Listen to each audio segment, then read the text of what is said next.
जय माता दी दोस्तों, आप सभी का मेरे इस नए ब्लॉग में बहुत बहुत स्वागत है और उम्मीद करती हूँ कि हमेशा की तरह आप सभी अपने जीवन में स्वस्थ होंगे, मस्त होंगे। तो आज है नवरात्र का दूसरा दिन। सुबह के सारे काम जल्दी निपटाने के बाद आ गई थी मैं छत पर और यहाँ पर बस पौधों को पानी दिया और अब बस नीचे पूजा करने की तैयारी कर चुकी थी मैं। तो यहाँ पर सभी ने मिलकर पूजा की। और नवरात्र के दिनों में ना वैसे भी सभी काम बहुत जल्दी हो जाते हैं, क्योंकि ऑफ़िस जाने वालों को ऑफ़िस जाना है, बच्चों को स्कूल जाना है, तो ये सब काम जो है उनको टाइम से करने के लिए थोड़ा सा जल्दी उठना पड़ता है। तो बस यहाँ पर पूजा करने के बाद अपने ठाकुर जी की पूजा मैं करती हूँ। और देखिए, अगर आपके घर में भी लड्डू गोपाल हैं तो उनकी सेवा में थोड़ा सा समय अलग से देना पड़ता है।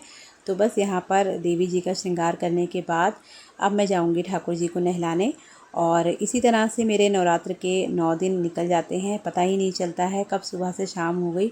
और आजकल ना बहुत टाइम जो है कम मिलता है, इसलिए वीडियो वगैरह भी मैं ज़्यादा शूट नहीं कर पाती हूँ, क्योंकि देखिए काम थोड़ा सा बढ़ जाता है।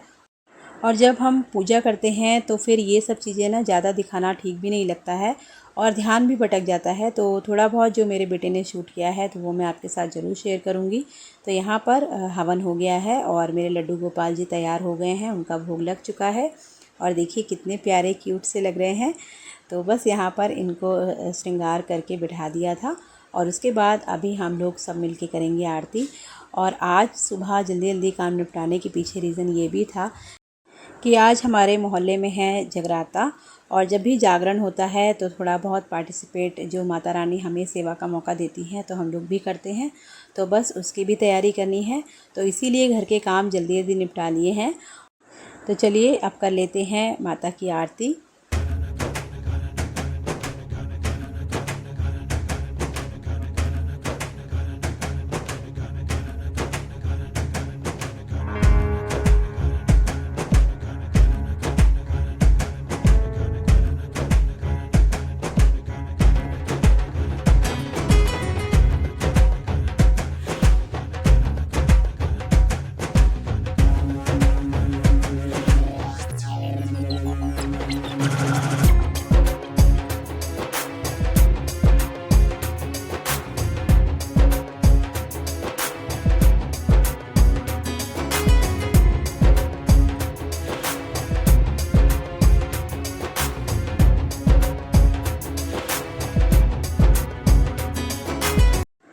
हमारी हर पूजा के पीछे कोई ना कोई संदेश छिपा होता है और नवरात्र में हम माता की शक्ति की उपासना करते हैं, देवी की पूजा करते हैं।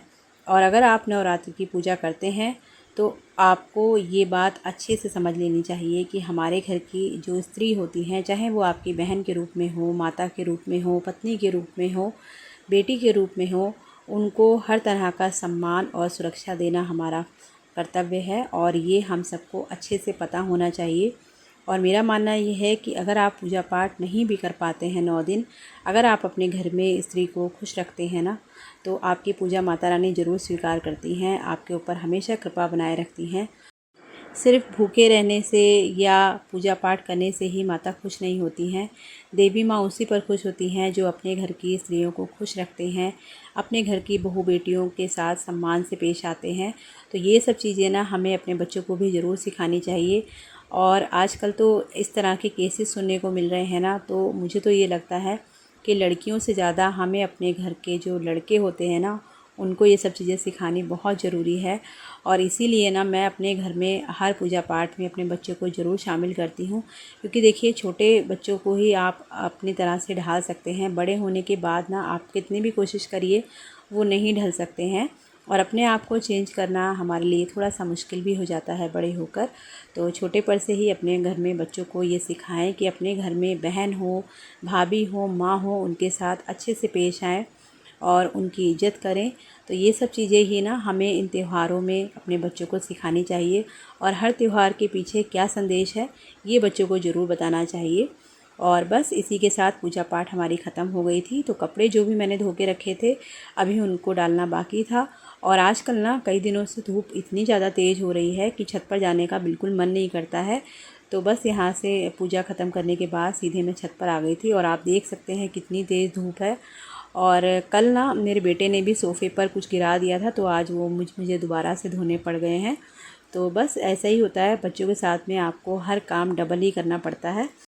तो कपड़े वगैरह सुखाने के बाद अब बारी आ गई थी चाय पीने की, और सुबह से अभी तक 9 बजे का टाइम हो गया है, पानी भी नहीं पिया था, तो बहुत तेज़ प्यास भी लग रही थी।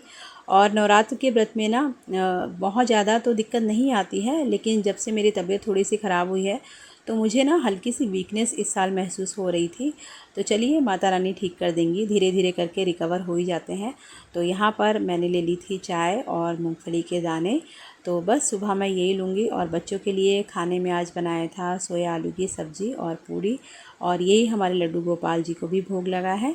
तो बस यहाँ पर बच्चों को खाना देने के बाद में किचन क्लीन करके थोड़ी देर आराम करूँगी, क्योंकि शाम को हमें जाना है जागरण में, और रात भर पूरा जागने का प्लान है। तो बस उसी की तैयारी करेंगे। तो आगे का मैंने बहुत ज़्यादा शूट नहीं कर पाई थी, क्योंकि जाने की बहुत जल्दी थी और घर के काम भी निपटाए। तो बस यहाँ पर आप देख सकते हैं कितना सुंदर पंडाल सजा हुआ था, और यहाँ पर जागरण शुरू हो चुका है। तो थोड़ा बहुत मैंने शूट कर पाया था, उसके बाद मेरे फ़ोन की बैटरी डेड हो गई थी, तो ज़्यादा मैं शूट नहीं कर पाई थी। और वैसे भी ना, जब आप ऐसी जगह पर होते हैं ना, तो फिर मन जो है बस उन्हीं चीज़ों में रहता है कि माता रानी के अच्छे अच्छे भजन गाए जा रहे थे, बहुत सुंदर सुंदर झांकियाँ निकली थी, तो थोड़ा बहुत तो मैंने रिकॉर्ड कर पाया था। तो यहाँ पर माता रानी को प्रसाद चढ़ाने के बाद अब हम लोग जागरण में बैठ गए थे, और इतनी ज़्यादा भीड़ थी ना कि कहीं से भी ना निकलने की भी जगह नहीं रह गई थी। तो यहाँ पर सबसे पहले झांकी आई थी भगवान श्री गणेश की, और उनके दर्शन के बाद थोड़ी देर कीर्तन होने के बाद एक एक करके बहुत सारी झांकियाँ आई थी। तो जैसा कि मैंने आपको बताया था, मेरे फ़ोन में बैटरी नहीं थी, तो मैं बहुत ज़्यादा शूट नहीं कर पाई। तो स्टार्टिंग की जो भी वीडियोस थी ना, वो मैं आपके साथ ज़रूर शेयर करूँगी। बहुत ही अच्छा जागरण हुआ था। और आप ना अगर किसी भी तरह का कोई उपवास वगैरह रखते हैं और इस तरह के धार्मिक अनुष्ठान में आपको जाने का मौका मिल जाता है ना, तो फिर तो कहने ही क्या है। तो माता रानी की हम लोगों पर कृपा थी कि हमें बहुत अच्छे दर्शन दिए। और आगे की जो भी झांकी वगैरह थी, उसकी कुछ पिक्स थी जो मेरे बेटे ने ली थी अपने फ़ोन से, तो वो मैं आपके साथ शेयर करूँगी। और आज के ब्लॉग को करूँगी यहीं पर एंड। मिलती हूँ आपसे अगले ब्लॉग में, तब तक अपना बहुत ध्यान रखिए, खुश रहिए और मेरे चैनल के साथ जुड़े रहिएगा। जय माता दी। चांदी के खनकते सिक्कों पे मोती के कलर बिक जाते हैं, दूल्हे का सेहरा बिकता है, दुल्हन के चलन बिक जाते हैं। यहाँ जिंदों की बातें कौन करे,